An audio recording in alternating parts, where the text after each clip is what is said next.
اعوذ باللہ من الشیطان الرجیم بسم اللہ الرحمن الرحیم۔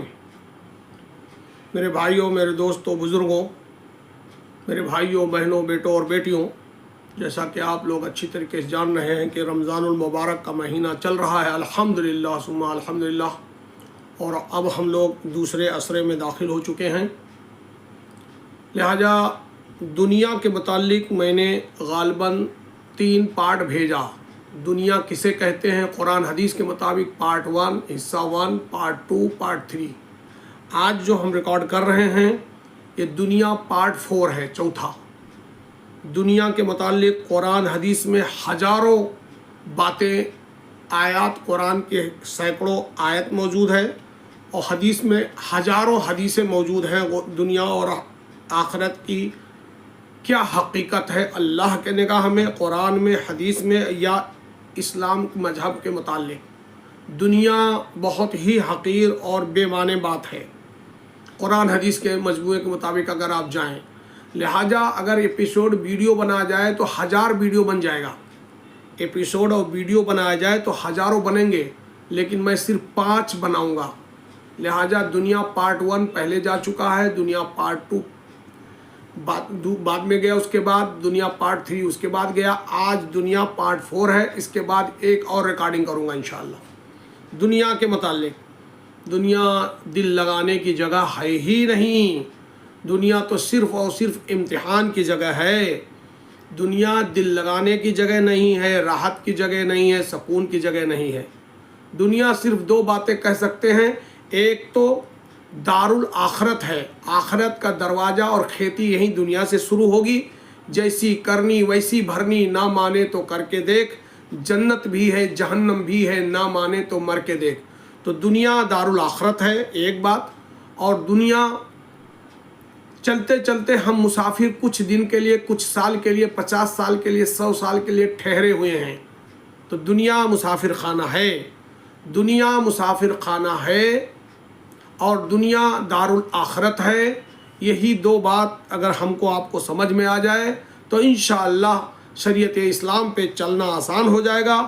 اور جب ہم قرآن اور حدیث کے مطابق اپنی زندگی گزاریں گے ہم سبھی لوگ، تو پھر دنیا میں بھی سکون ملے گا، عافیت رہے گی، سکون رہے گا، عافیت رہے گا، عزت رہے گا، اور حلال رزق سے دنیا گزار لے۔ آخرت میں مرنے کے بعد بہترین جگہ جنت الفردوس انشاءاللہ ہم سب کو ضرور ملے گا۔ لہذا میں آج کے دنیا پارٹ 4 میں، اوپر دیکھ لیجئے لکھا ہوا ہے دنیا 4 نمبر سوالیہ نشان، اور بیچ میں اگر آپ دیکھیں تو قلم کا ایک فوٹو ہے کہ اللہ اکیلے خالق ہیں، اللہ اکیلے ہمارے خالق ہیں، اور انہوں نے سب سے پہلی مخلوق جو بنائی ہے وہ قلم، پین، تو پین کا نشان بھی ہے۔ لہٰذا آج 3 حدیثیں میں پڑھوں گا اور ایک قرآن کی آیت کا ترجمہ پڑھوں گا کتاب دیکھ کے۔ لہٰذا آپ حضرات غور سے سنیں، دنیا کی حقیقت قرآن اور حدیث کے نگاہ میں کیا ہے، اللہ کے نگاہ میں کیا ہے۔ پہلی حدیث دنیا کے بارے میں، دنیا کی قدر اللہ کے نزدیک، دنیا کی قدر، پوری دنیا، 7 زمین 7 آسمان، پوری کائنات، پوری دنیا کی قدر اللہ کے نزدیک کیا ہے۔ رسول اللہ صلی اللہ علیہ وسلم نے فرمایا، اگر دنیا کی قیمت اللہ کے نزدیک مکھی کے پر کے برابر بھی ہوتی تو اللہ تعالیٰ کسی کافر کو ایک گھونٹ پانی نہ پلاتا۔ کتنی اونچی بات ہے یہ حدیث، ترمذی شریف کی حدیث ہے۔ ایک بار اور سنیں، رسول اللہ صلی اللہ علیہ وسلم نے فرمایا، اگر دنیا کی قیمت اللہ کے نزدیک مکھی کے پر کے برابر بھی ہوتی تو اللہ تعالیٰ کسی کافر کو ایک گھونٹ پانی نہ پلاتا۔ پوری دنیا کی قیمت مطلب ویلو، قیمت، ویلو۔ پھر ایک بار سنیں، رسول اللہ صلی اللہ علیہ وسلم نے فرمایا، اگر دنیا کی قیمت اللہ تعالیٰ کے نزدیک مکھی کے پر کے برابر بھی ہوتی تو اللہ تعالیٰ کسی کافر کو ایک گھونٹ پانی نہ پلاتا۔ یہ حدیث ہے ترمذی شریف کی، حدیث نمبر 2320، سہل بن سعد رضی اللہ تعالیٰ عنہ سے مروی ہے۔ اور سورہ بقرہ میں آیت نمبر 21 میں، سورہ بقرہ میں آیت نمبر 21 میں اللہ تعالیٰ فرماتے ہیں، قرآن کی نصیحت، قرآن میں اللہ تعالیٰ فرماتا ہے، اے لوگوں